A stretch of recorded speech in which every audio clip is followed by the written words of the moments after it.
Welcome, everyone, to this week's Real Talk with Jill and Tia. And as you can see, I'm here, Jill. Tia is not joining us this week, but we do have a special guest. Jill Avey is with us this week. So thank you for being here, Jill. Thank you so much for having me, Jill. Sounds funny to say that. It does, right? And we were just talking about today, the show is really Jill squared. So anybody out there who's also a Jill or knows a Jill, like put it in the chat because Jills are around. It's the energy today. So, but we are excited to have you here and talk about neurodivergent people and workplaces and what that means. And even as we get started, I'd love for our audience, before we dive in, like for our audience, to share where they're joining us from, but then also tell us, maybe a thumbs up or an emoji about maybe your, like how you feel or what you know about neurodivergent. See, I don't even know all the correct terms, like definitions, people, things we do, processes. So Behaviors. There we Yeah. go, behaviors. So Yeah. anyways, so we usually like to start and kind of share where we're joining from as well. So I'm up north of Minneapolis, and we are having what I would call a top 10 weather day. It is beautiful. The temperature's fantastic. Humidity is finally low, and it is sunny out. Like it's a all windows open in the house day. I love So, that. I'm in Seattle, and so we have what's called the marine layer that comes in the morning. So it's overcast here, but probably in a few hours it'll be beautiful sunny skies, and it's really great because it cools us off every night. It's one of the things I love about living here is you get these cool nights, and it keeps our temperatures moderate and keeps our humidity down. So we're pretty lucky around here in the summer. oh, I love that sharing because I think when right Seattle always gets the rap or the label of being so rainy. It is rainy 9 months out of the year, but man, the summers, there is no place more beautiful with the mountains and the water sparkling, and it's really nice. It doesn't, we don't have the thunderstorms every day like you do on the East Coast, and so or in a lot of parts of the country. So it's really a beautiful place in the summer. It makes it all worth it. And you remember that and you try to soak it all up before the summer's over because you're going into the other season. Right? The next season will always be coming. So, Yes. yes, that's wonderful. So yes, as you're joining us, whether you're live or even on replay, share a little bit about maybe where you're joining us from, and also, once again, some of your initial thoughts about neurodiversity, neurodivergent behaviors, what you know, what you don't know. So that's what we're going to talk about today. And if it's your first time joining us, you may be wondering, like, why are you all talking about this today?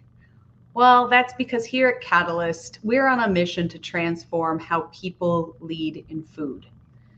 We know that when we are firefighting and we are working 10, 12-hour days and we are checking emails all the time and we haven't been given the tools to understand how to lead ourselves or others, that can be really challenging.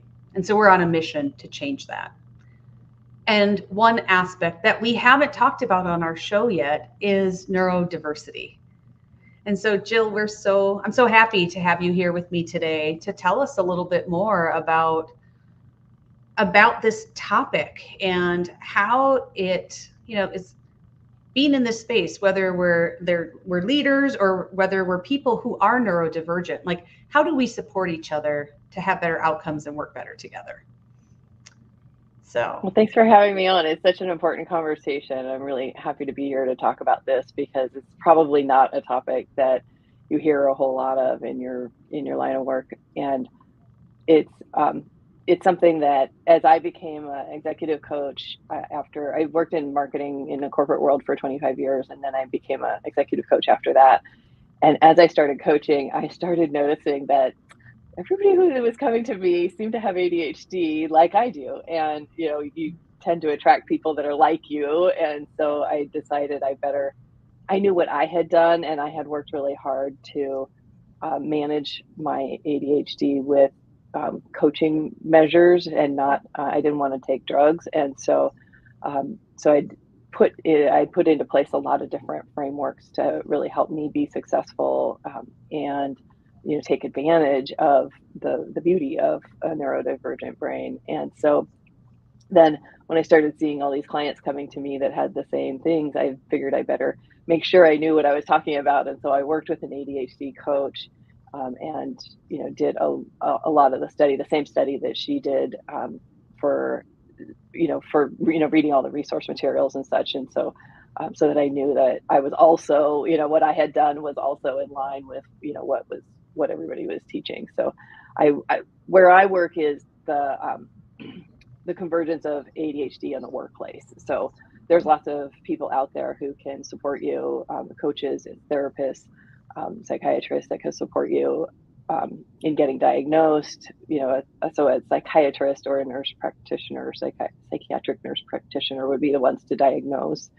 And then there's other people that can help you. There's usually two stages. There's the grieving stage, where it's like, oh, why didn't I know this sooner? Why didn't I understand this? And I now understand why so much of my life was so difficult. And there's that sort of getting used to it stage. And then there's the, okay, now what do we do from here? And that's often the life skills. ADHD in particular is defined by having, it's your executive functioning skills that aren't working the same as everybody else. And so those can cause you problems in life. And so that is usually those two phases. But then usually what's left out is, how does this affect you at work? And so that's where I come in. Wow, there's so much in there that I know we want to unpack. So I love that intro, as people are thinking about, like, kind of what will today be like. You started that story a little bit about your journey, where you'd been an executive in marketing and kind of and transitioned into coaching. Can you tell us a little bit more about kind of your background, and like, even how did you move into this coaching space? Like, how did it find you? How did you find it? I'd been in marketing for 25 years, and I thought that was probably enough for one career. And I wanted to have a second career in my life. I'd like to work till I'm 80. And so I wanted something that I could taper down in, and I didn't want to do corporate marketing in my 60s. I knew that the pace is, pretty frenetic. And so that was, I'd always been interested in leadership. I love leading. I love personal development. I've always been one to push the envelope and see what humans can do, and just always like to grow. And so this executive coaching worked really well for me to help people in their leadership and become better humans. And I love being able to do that through the workplace. Oh, that's fantastic, and so needed. Right. I think so often we think we have to figure out the steps of our journey alone, and yet there's support around us if and when we need it. Yeah. Oh my gosh. Well, when you also shared part of your story, you shared a little bit about ADHD, which I know we've talked about, like neurodivergent thinking and processes, behaviors. That may be new for some people to even know, like, what does that all mean? And it's encompasses more than ADHD. So could we even start off by maybe sharing a little bit more about, like, what is the definition that you use for neurodiversity or neurodivergent behaviors and thinking, so that the audience too, we can all be kind of on the same page of what that looks like as we talk more about it today. Absolutely. So when we talk about neurodivergence, it's really that the person experiences life differently. The way we perceive life, the way we interact with the world is just different from the neuronormal people or the majority, And so that brings us like unique strengths and challenges. And there are, some amazing, brilliant minds that are neurodivergent, and often it's your inventors and your artists, your scientists, your engineers. And marketing is filled with neurodivergent people, and so if you look back through history, they can, some people have, hypothesized who was neurodivergent and who wasn't. Of course, we wouldn't know for sure, but it's I think we bring the zest to life. We bring the life to parties. It's there's a lot of really great things about this type of brain, and that, I mean, diversity in general is such a good thing, and that we're bringing a different way to look at life. And so when we're talking about neurodivergence, we're generally talking about autism, ADHD, and dyslexia. Those are the most common ones. There's also things like Tourette's and other syndromes that also are included in that too. Okay. And then my personal specialty is the ADHD. My husband has dyslexia, so I know quite a bit about that. And I have clients that are, a lot of times you get two things at once. So my husband's ADD with dyslexia, and I'm the ADHD one. And then like I have a client who's ADHD and autism spectrum. So, it's just can combine in different ways that then makes us even more interesting and unique. Yeah. Well, and I think, you even started that with like the diversity that we all bring is really important. And I think even the discerning between, gosh, like what is normal? Yeah. Normal. Like everybody brings perspectives and experiences that creates its own type of diversity.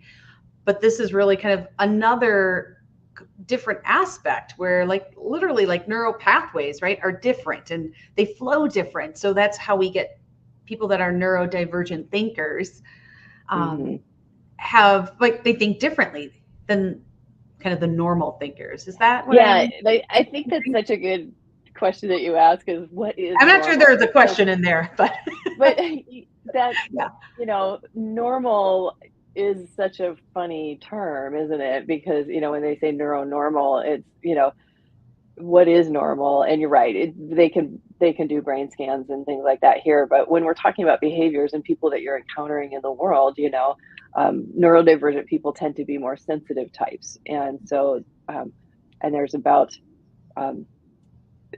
the what is that called, HSP, the highly sensitive person. There's about 25% of us are highly sensitive, and that means we actually feel things differently, and like my husband is a super taster, and and so he tastes things differently, and I'm very sensitive to touch, so clothing can really bother me, and so not all neurodivergent people are sensitive, and not all sensitive people are neurodivergent, but there's a big overlap there. So when you're out in the world, you're going to be interacting with people who have all kinds of different things about them. And I think the key here is just to open up to, people have different behaviors. And when you can understand, my brain goes to, are labels helpful or not? And I remember when I first found out I was ADHD. And I want to be specific about that term. I use that because it's the common term, but the actual term is ADD with hyperactivity, because you can also have ADD with inattentiveness. So anyhow, I found out when I was 42, so I was like pretty well along in my career. And I remember my mom saying, "Why do you have to label yourself?" And I really fought against her, because I said, this label helps me understand why I have been struggling for all these years. And now I understand what I can do about it and how I can manage it. And so I don't think it's all that helpful for everybody. There's lots of people who don't want a label, and they just want to be who they are. And, so some people find labels helpful and some people don't. And, but one of the things is, if you're a manager, we wanted to talk about that too. It's important to be able to understand people and meet them where they are. And that's in fact how I found out that I was ADHD, is that I had an employee who knew that he was, and he was very open about that. And so I wanted to learn, how could I manage him better?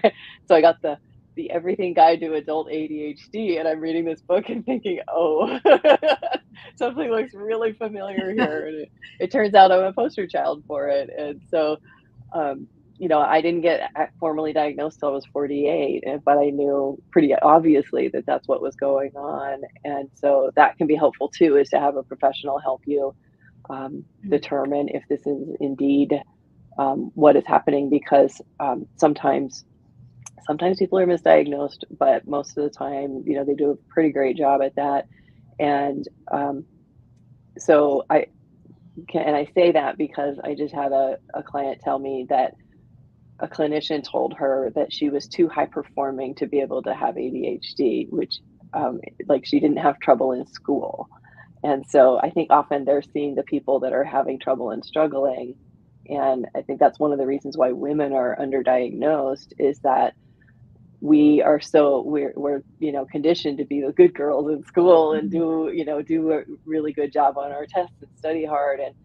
And you know, people with ADHD can focus very much on things that they enjoy doing. And so if they're enjoying their schoolwork, they can be very good at it. And so that's, you know, that's kind of a funny thing for a clinician to say, honestly.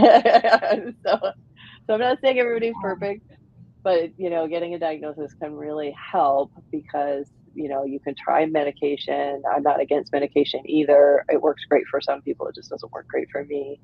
And that can be a real eye-opener for people to really be able to have that label so that they can understand. And so, you know, if you're managing somebody that is open about, maybe they are not telling you to, you know, if you're managing somebody that's open about their neurodivergence, it can really help you to understand where they're coming from, where they need support, how you can support them. Yeah, how that's so powerful, because I think, like you said, our brain naturally likes to label things so that we can sort them and understand them. And so if we can think about the label isn't about a judgment, it's about a way to be helpful to understand. Yes. Yeah. And you know, thinking about like how that gives us insight. So as we're making connections with humans, and we're you know, focusing on how to support people, especially in in life and in the workplace, how does that look differently as we think about supporting neurodivergent thinkers? Absolutely. Oh, well, and the other thing that you mentioned was even the clinician who talked about high performance. Like that's really interesting. And so I'm curious. So I'm going to start here. There's so many other questions, but I imagine that means you talked a little bit about how it presents differently. And so even if we think about kind of this, I'm going to use the term label, I imagine there's going to be so many different representations of how that comes through for each individual. So are there things like, if I'm a manager or leader and I'm supporting people, how would I know, unless somebody directly tells me, are there things that I could or should look for so that I could, you know, make sure I'm giving people the right support, whether then, you know, if they're not neurodivergent thinkers, it may not be something that I'm used to looking for or understanding. Yeah, right. The key things to look for are the attention piece. So ADHD people with ADHD will have either hyperfocus or having trouble focusing. So it's kind of one or the other, and there's not a lot of in between. And so they may struggle with concentration, memory, like learning from their mistakes can be hard. We have a whole thing around mistakes that often about 90% of ADHD people have also what's called rejection sensitivity disorder, which is called RSD. And so we can take criticism really, really seriously, and it can be very hurtful to get criticism. So, you know, I was always told that I was really sensitive to criticism, you know, and then you've got the hyperactivity, impulsivity, maybe saying things before they think, you know, that kind of thing. The social skill piece can be tough. And then there's the organization and the calendaring piece, because we see time differently. Time passes by differently. And so, you know, I used to always miss appointments, and I was terrible about my calendar. And even, you know, like even as an executive, like I would be out, you know, at Office Depot getting something for the sales meeting, and you know, the receptionist would call me and say, "There's somebody here from the printer, you know, with proofs for you to look at," you know, and I'd be like, "Oh, right, that's right, you know, what time is it?" You know, so now as a coach, I'm like glued to my calendar every day, all day, and so I finally I conquered that one, but it definitely got my way a lot. And so you're, you know, there's those are the things that are really getting in the way probably at work. But the things that are helping is you're noticing that this person has a lot of ideas, and they're very forward thinking. They love to think about the future. They embrace change. They have a funny sense of humor is one of the things that we bring. They're willing to take risks and try new things and jump into something before they're ready. And sometimes it's to our detriment, but you can really take advantage of, you know, these kinds of people that are willing to put themselves out there. That, you know, we're the entrepreneurs of the world for sure, but you can, you know, even in an organization, you know, you can take advantage of that spirit and really, you know, help them apply it in a positive way. Absolutely, especially as we talk about like how do we help empower people more? It sounds like doing that, especially for neurodivergent thinkers, like that's like a sweet spot. Like It is. good, empower them and let them kind of run with ideas and make changes as to for improvements, and you know, encouraging that could be really powerful as a leader. Yeah, it is. And so as a leader, we can help people to be their best selves is how I like to look at it. And, you know, there's times when I need to jump into the box, and I call it scaffolding. I put scaffolding up around me to help me, you know, think of those, you know, those little guardrails that come up when you're learning how to bowl, Oh yeah. and it keeps the ball in the lane for you. You know, that's what I think of it. Like I'm still bowling, it's still me, but you know, I've just got these guardrails, and those are the coaching tools that I use to manage my time, to keep me focused. So, for example, one of the things that I use personally quite a lot is a timer, because when I use the Pomodoro method, the 25 on, 5 off method, it makes me stop and think about what I'm doing every 25 minutes, because hyper focus can take us off in the wrong direction. You know, so sometimes we use hyper focus to get things done. We can't bring it on in command, you know, like in command, but we can sometimes, you know, use that as a crutch almost. And so I also have found that when I get hyper focused, I can go down rabbit trails that, you know, aren't that helpful, and I'm not actually doing the work I need to be doing. I'm researching something that isn't actually going to be in this final document, or you know, something like that. Or I got distracted, you know, when I went to check something in my email, and then I read a bunch of emails. And so that 25-minute check is that constant, I'm checking in, am I doing the thing I need to be doing? That's one of the guardrails that I like to use. And so, you Okay. know, we can help somebody find those guardrails. One of the things that, you know, I was thinking about, one of the best things that you can do for somebody who's got ADHD and is maybe having trouble like finishing things on time, getting places on time, being prepared for things. Those are things that we struggle with. Is like if you've got a presentation, you know, make sure that you're making them rehearse it several days in advance. That will force them to finish it and to be ready and to be prepared. And then if you're, you know, sometimes projects, sometimes we set deadlines for things and they're not really a hard and fast deadline. And so, you know, a neurodivergent person might want to push that a lot. And often we use the deadline as that motivation to kick us into gear. And that could be healthy, it could be unhealthy. And so, one of the things as a manager that we can do is hold those deadlines hard and fast and not give on them, because that's a guardrail that that person really needs. And so sometimes, you know, you might feel like you're being kind of hard on them, but that helps, you know, so they know that they've got these boundaries, and that can be very helpful for them. Wow. All right. So, you know, part of as you're talking about this, what I'm thinking about is really kind of these different, I'm going to say schools of thinking as people are managers, where there's, I'm going to say kind of the old school managers that are just like, here's the work, everybody does the work, and I hold you accountable if you don't do the work. And then I'm going to say on the other end is, really these like emotionally aware and intentional and mindful leaders who recognize that their role is, like you said, it's how to help everyone be their best selves to be able to do work. And obviously there's lots in between. But as we think about, because it's a big portion of the population that's neurodivergent, right? Isn't it like 20 or 30%? Is that a right Yeah, kind of a ballpark number?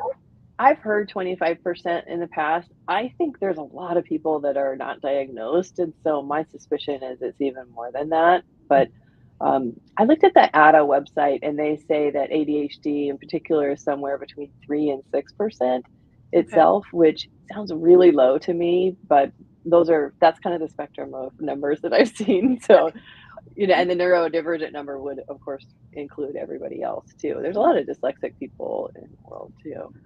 Well, to think about, with a number, let's say it is 25 or 30%, the likelihood that we know someone, like either we are not neurodivergent or we know someone, whether it's in our family or in our workplace, that's a neurodivergent thinker. And so, really carving out time to know people and to observe people, and that really being an intentional leader can be so powerful to make sure that we are really supporting and getting the best selves from people that we can. It is. And I think one of the things that, you're kind of speaking to, it's some of my clients will say, oh, it's just so much work to try to figure everybody out and meet everybody where they are. And I just want to tell them what to do. Right. The old school version was like so much easier in so many ways. It was easier on the front end, but harder on the back end because things didn't get done the way you wanted them to. And people turn over, and, there's definitely downsides to that. And I think I'm an advocate of a more human style of leadership where we can all thrive and not just survive, and so why should we want to do this kind of emotional labor that that we have to do as leaders to really meet somebody where they are and understand them and get to know them? There's a lot of benefits because not only is it on the innovation side, but it's also on the problem solving side, and it's also in teamwork and the performance of your team. So you can build a lot more psychological safety and trust with people, which are two of the biggest indicators of how well your team will perform if you've got those kind of relationships and that kind of open conversation happening. Yeah. And I think about like when you really, once again, tapping into people's gifts, and neurodivergent thinkers, like this is a gift. And so how often are we, asking our team and people that we're working with to really come up with the next thing, or like you said, be creative problem solving. And when I'm going to call it the normal thinkers, right? And I don't even know if this is true, but in my head, I think it must like logical, like these people who have this linear way of thinking. And then all of a sudden we get like neurodivergent thinkers who are like, how about over here, over there? Yeah. And I think about how often we ask people to think of something new, but in the box. And like probably normal thinkers are like, okay, we could think in the box. But the beauty and the gift of a neurodivergent thinker is like, I can't just stay in the box. Like my brain literally will take us out of the box. Yeah. And that really is a gift for teams when we are creating, like you said, this space to really foster that gift to come up. Exactly. And then the key is to remember that gift when they're driving you crazy because they have 15 ideas and you're trying to get something done, so it's both. And so when we can really appreciate what they bring to the table, as well as, some of the challenges, everybody has their challenges, because as you're talking, if somebody's a more linear thinker, and we need those people too. They're super valuable in the roles that they play, but yet when we're trying to get them to think outside of the box and get them to contribute to a brainstorming session, for example, and they're not really engaging in it so much, that can be frustrating too. So we don't, it's tempting to get frustrated with the neurodivergent people because they're not acting the way everybody should, like there's always that, like, why can't you just Yes. be like everybody else? Is something that you hear a lot when you're an indie person. And so it's, Oh, that's, and you really try, for years and years, I tried to put myself in that box and behave like that. And,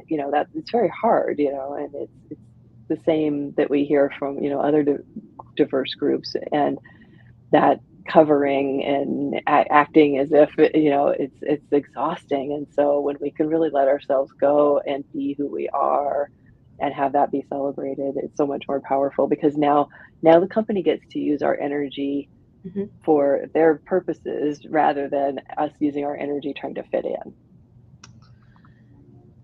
Wow.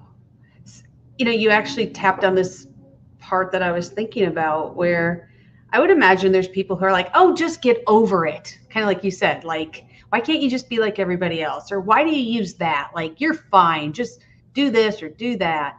Um, I'm speculating. It's like they maybe haven't been given the opportunity to learn about neurodivergent thinkers to understand what that means. So, even as we think about in the workplace, and, not even as leaders, there's probably some ways that we can communicate, share, help others learn. Like, what are some good Hmm. ways to even start that process, whether I'm, as an individual wanting to help others learn, whether it's even an organization who maybe hasn't considered, like, what does neurodivergent thinking and behaviors mean to our organization and how we work? Hmm. Where's a good place to start? I think I would start by celebrating all the different learning styles and Mm. talking about, when we're teaching, we want to teach in the different learning styles and not just pick one. So, not just speaking at you, because the auditory one is often people's most difficult one. That's why teachers will write on the board, or, back in the day, so to speak. Um, but Yeah. that's why we'll see it visually and hear it a lot of times. But also, experiencing it is something that we've brought a lot more into the forefront, which is fantastic for dyslexic people, for example. They need to do it, and they're what we call the kinesthetic learners. And then there's also, ADHD people will often do things that are even more out of the box to try to get it into our head in a different route. And that, like, we will sing it or we'll dance with it, and a lot of times, using a different sense or moving your body in a different way while you do that thing. So often, how that can, relate for me. If let's say that I'm trying to memorize a talk, I might record myself and listen to it while I walk. And so I'm doing a couple different things that way, and it's coming in a couple different channels. And then I might sing it, I might speak it, and that can really help me to learn that thing more easily. So in the workplace, we can do that as we're teaching new things. We can, use different modalities and be open about what we're doing. And so celebrating that, we all learn in different ways. So we're using this style this time, and next Mhm. time we're doing this way, and just demonstrating that can be really helpful. Well, and, thinking about the focus that at least I've seen in the food world about training, um, you know, when we hear that, like, only 26% of people follow, procedures, because even though they've been trained, they don't follow them. What a powerful thing to consider about, like, how we're training, because if that rate is so low, are there other learning styles that we can be tapping into to help with that? Because it's not Yeah. that people don't want to show up and do work and be part of a team. Everybody really, like, we wake up and we're like, how do we make a difference today in Yeah. our own way? So most people don't wake up and they're like, I'm going to figure out how to ruin everything today. But we can certainly help people on this path if we're willing to be open to these different learning styles and approaches. So I love that you bring that up, because that's what people encounter that right away. Like, orientation, it's read all this stuff. or watch all Yeah. these videos. Yeah. A lot of people don't have great reading comprehension, and videos can be hard too if somebody's just talking at you. Mhm. Auditory processing is another disorder that's out there and often co-concurrent with ADHD and autism. And so those can be hard where you're, somebody's speaking at you, you are hearing the words, but they're just not getting in. And that can be really frustrating. Mm.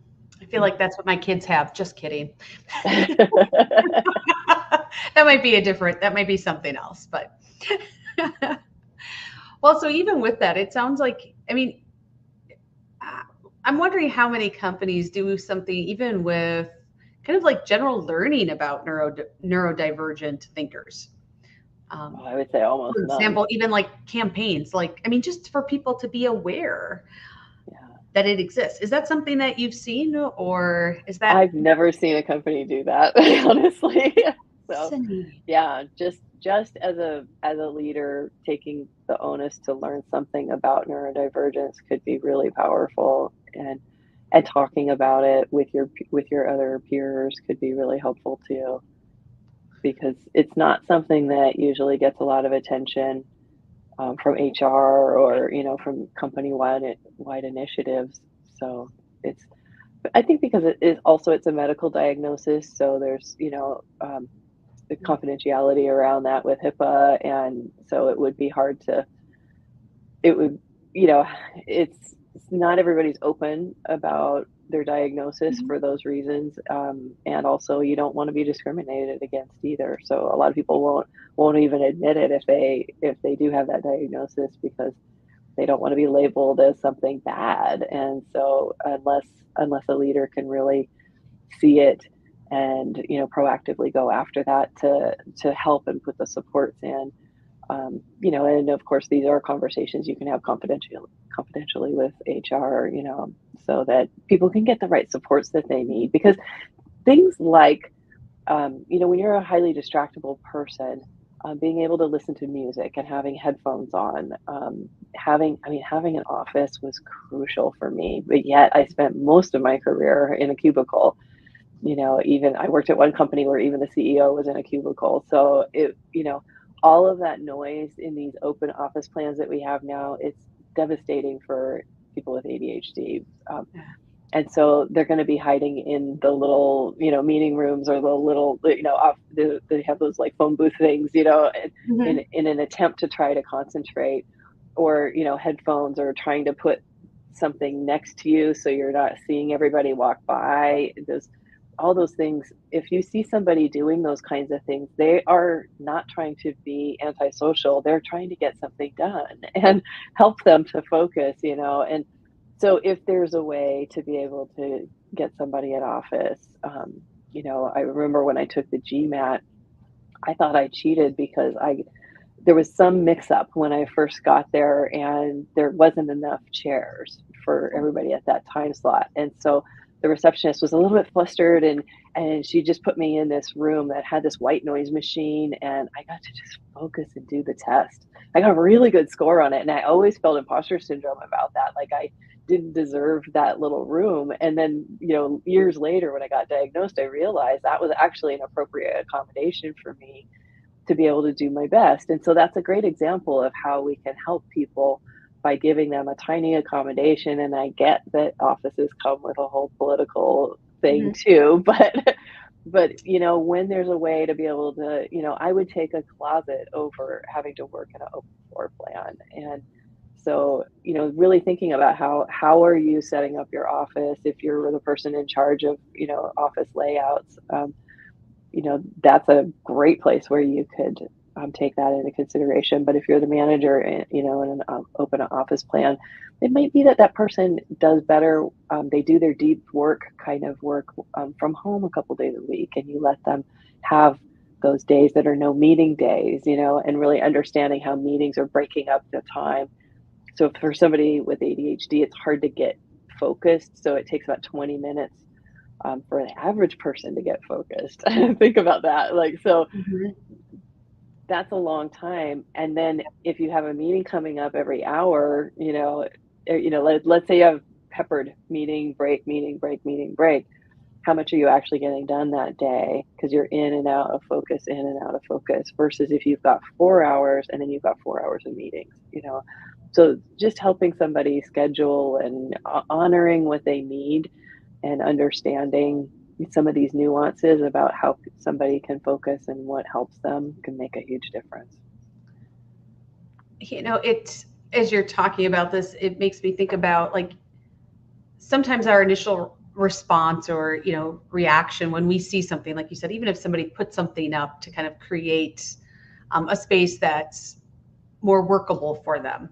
Yeah. Like sometimes we might be like, what are they doing over there? But oh gosh, can we, you know, part of what we can we walk away from today and think, gosh, I'm going to pause for a moment before I, you know, maybe make that judgment about what they're doing or why, to think, maybe they're doing that for a really specific reason. They must be doing that for a very specific reason. Like good that they are stepping into something that supports them better. Yeah. Yeah. Because I think even if we're not leading people, we still, the energy and the things that we say, while not intentional about judging, sometimes can come off that way, right? Yeah, I'm guilty. I have absolutely. done that. You know, and I love that, you know, thinking about like as a leader, like this may be something that we need to do if it's not something that our HR teams or other areas in our organization are talking about, but something that we can do to really make a difference for learning about our team members and how to support them best. But And I'm you also know, there's one thing I want to slip in here that is the best thing you could do as a leader, and it's going to help the whole entire team. You could just institute this.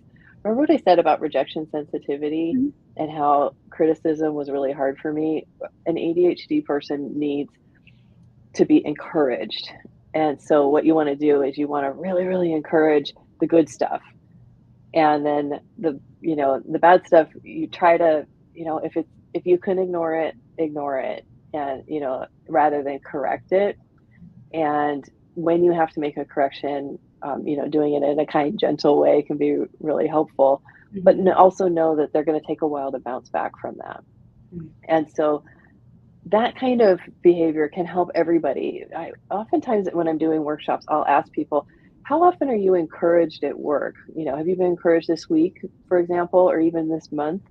And maybe one person will raise their hand. Like it's really unusual that people get encouragement at work. And so if you think about flipping that from correction to encouragement, that one flip can be so powerful for any of your neurodivergent people to finally feel like they're doing something right. And Yes. because they get told in all different ways, they get told that they're not doing things right and they're not, however they are isn't right. And so to have that encouragement can really make a huge difference. And it's going to help your neuronormal people too, because humans thrive on encouragement. We do. You know, it's funny you mentioned that because in our boot camp course, we actually do an entire module about appreciation. And one of the Yeah. things we ask people to do is list 5 people and list 5 things for each of them that they appreciate and go share that. Yeah. And it's a one-time exercise, although we encourage and look to practice that. But it's amazing with that one simple encounter. Mm-hmm. I should say it's not simple. I mean, it may not always be simple for everybody to do this. But it's amazing the responses that people notice from doing that activity with someone Yeah, I can and how it imagine. opens communication differently and how it just kind of, right, it's a connection. It's that human to human to connection to say, I see you and you Yeah. matter. Yeah. And the more we can do that, the more valuable we share with whatever we're doing to get there. Um, and even as you're talking about that, I think about like how to encourage leaders, even in the beginning. I know like sometimes we get off and we're so happy to have somebody in this role that we just kind of throw all the work at them. But how do we even start off think about how we start our relationship off with people as they come in the workplace. And even if we didn't start it where we want, we can still do that today. Like Mm-hmm. you can almost do a restart where maybe you stop and you're like, maybe it's we always say there's like an operator's manual. Like, what is the operator's manual of like how people work best, how they feel appreciated, what really gets them excited, or what things are kind of like annoy them? Like, those are good ways to get to know people, even if it seems maybe a little bit fundamental from, maybe what you've thought in the past, but it does start opening doors to show people that you care about where they are and what they need. I love those kind of open conversations because even if you have had them in the past, people change Yes. and they change and grow, and who you are today is different from who you were 5 years ago. And so maybe you've even been working with somebody for a long time and you learn a whole bunch of new things about them, of who they are today, because often we're not, like how your parents always treat you as a little kid sometimes, and in some families, and so it can be hard for your view of the person to grow as they have grown. And so, whether it's today they're starting or it was years ago, it's a good, excellent conversation to have. It is. And I know not all leaders or managers, that might not be part of what they do. And so, I think about like, how do we encourage people to, you don't need to disclose. You don't have to disclose. Like if you're neurodivergent, you're like, I don't want to share that, but you can still ask for what you need. Yeah. And I think about how do we help encourage people to, to have that conversation and say, I know we, like you said, like maybe we always do meetings with breaks, but what works well for me is back-to-back meetings for half the day. Mm-hmm. Or it works well for me that I have this focused work time that looks like this. Or yeah, how do we encourage people to do more of that? Because it matters, but people won't always pause to ask us what's best. Exactly. Because you don't have those managers that are having those open conversations with you very often. And Mm-hmm. so, and sometimes they don't know what to ask and they don't know how to open it up, but they see you struggling with something. And so they might be more than happy to accommodate if you tell them what you need. And I love what you just said, that you don't have to tell them why you need that accommodation.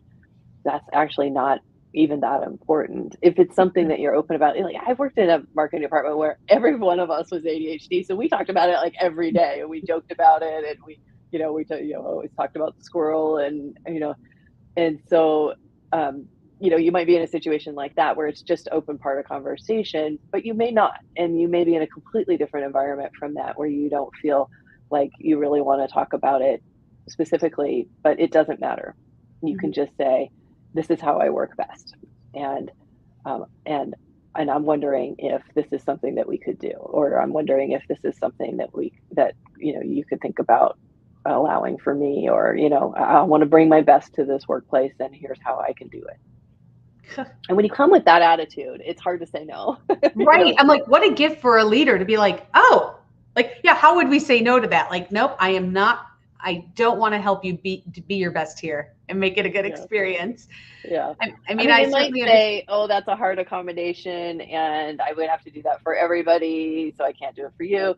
And, those are the kinds of instances where then you need to make the decision of whether you want to actually disclose, your condition or your situation. And so that's, if you feel it's a really important accommodation that needs to be made for you in an accommodation sense, and when, if it's formally done through HR, then that's a whole different story from just, you're special and I'm letting you do your thing, and so, also understanding the system that you're working in and what you can ask, and allowing them to say no and have that be okay too. So it's, I think every manager would love to support you, but whether they can or not is the next question, isn't it?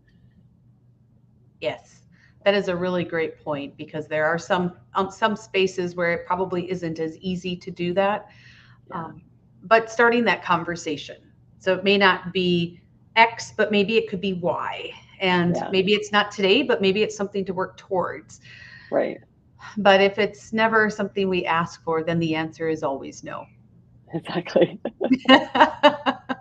And taking care of yourself, if you can't get accommodations to be able to, like, let's say your whole company is open workspace and you can't get accommodations to help you focus, when you have something really important, find that meeting room, or leave and go to the library, or leave and go home, and I mean, everybody has a doctor's appointment here and there. And so, usually there's some flexibility to be able to get out of your workspace to be able to find that time to focus. And, like a lot of times we don't have to talk about why we're doing what we're doing. We can just, disappear for an hour and get something done. And so that's, I think so often people are feeling like they can't bring that creativity in because they're trying to fit within a system. And so, how can you break the rules is, always my favorite way to go. I was a big Of rule course, because breaker. you're a neurodivergent thinker. Yes. Oh gosh, Jill. So I'm curious because I'm like, wow, the time goes pretty fast. And I'm thinking, is there anything that you were like, I hope we cover this today that we haven't already touched on? Well, of course, I mean, I work with people for sometimes years on these topics, so there's lots more that we could cover. And I would say that you if you're struggling, if you are struggling personally with some of the issues that I've talked about, go get diagnosed. That can be really helpful to just understand where you're at. Don't take it as a judgment. Don't take it as something that's bad about you or a problem you have. Take it as information, and then figure out how you can make the most out of it. My process was to learn and understand what I was dealing with, and then to figure out how I could take advantage of this. And so that's always my process when I find out something that isn't fun to hear. And so it's like, okay, how can I flip it, and how can this be a good thing? And definitely with neurodivergence, it can be a good thing, and there's a lot that you bring to the world. If you're managing somebody that's having a hard time, see the good in them, see what's helpful in the way that they think, see what they're doing right, and help them build from there. That is fantastic advice. To really kind of lean in. And even if it's maybe something that we don't know enough about, there's resources to be able to help us learn more. But even though the unknown can be scary, in this situation, there's so many benefits and gifts. Like, lean in a little. Yeah, definitely. And there's two websites that people can go to: ADDA.com, and then CHAD.com are both really great ADHD websites where you can learn a ton about it. Awesome. Good. All right. Well, and even as we've been talking today, there may be people who, whether it's today or even as they're on replay, are like, how do I get a hold of Jill? Like, I'd like to talk more about this. What's the best way for people to connect with you? I'd be happy to connect with people either from my website, which is sistersmart.com, or I'm also very active on LinkedIn. So you can find me there, and I'm posting every day. Feel free to send me a DM. I'm always answering. I'm there answering things all the time. So Awesome. Happy to chat more. Awesome. Well, thank you so much for spending this time with us and, sharing about a topic, an area that we don't have enough awareness about, but can really be impactful as we think about how do we take care of people better? How do we help create spaces in the culture where everybody can do their best so our businesses also succeed? But doing that together is important. So thank you for being here and sharing that with our audience. What a gift you have been to them. Oh, thank you for having me and for making this space for this conversation to happen. I'm so glad that we were able to talk about it. I hope that some people can learn from it. Absolutely. Well, great. Well, and thanks to the audience for joining us. And once again, if you've got questions, certainly you can drop them in the link or connect with Jill directly. But we're happy to also connect you if that's the route that works best for you as well. So we're wrapping up this show, but we will be back here with Real Talk with Jill and Tia next week at the same time, same place. So we look forward to seeing you again. Until then, make it a great week, and we will see you next week. Thanks, everyone. Thank you.